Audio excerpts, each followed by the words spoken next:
Imagine having everything: money, wisdom, power, respect, and then losing it all. Not because the business failed, not because of an enemy, but because of the women that you decided to allow in your life. This is the story of King Solomon, one of the wealthiest and wisest men to ever live, but bro lost everything due to one fatal flaw.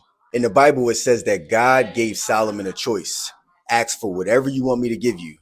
Most men would have asked for money, power, respect, or even revenge against their enemies, but Solomon, my man, asked for understanding, wisdom.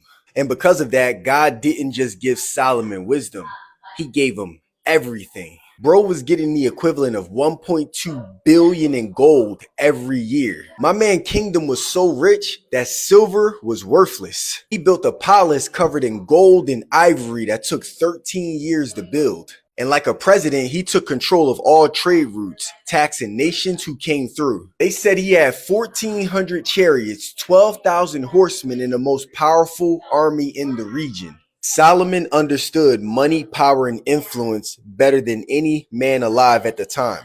He was the ultimate king. But Solomon's downfall were women who turned him away. He had 700 wives, 300 concubines, which are basically mistresses, and God said to him, do not marry women of foreign nations. They're going to turn you away from me because the women of these foreign nations are worshiping other gods.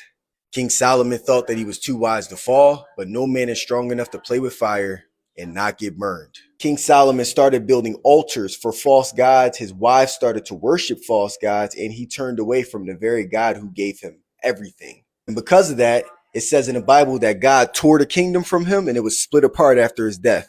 The greatest king in Israel's history got finessed by lust, disobedience, and compromise. With that, here's 3 lessons that we should learn as men based off of the life of King Solomon. Number 1, a man who lacks discipline with women will fall. Number 2, not every woman is good for you. The wrong woman will drain you, the right woman will elevate you. Number 3, wisdom without obedience is useless. Solomon knew better, but he didn't apply the information that he knew. And in his last days, King Solomon wrote in the Bible in Ecclesiastes chapter 12, verse 13, fear God and keep his commandments, for this is the whole duty of man. As men, our downfall will not be because we didn't know, it's because we didn't listen. If this story was valuable, share this with a brother who needs it. And luckily for us, before King Solomon died, he wrote the blueprint on life, love, happiness, success, wealth, right here in the Bible. Proverbs,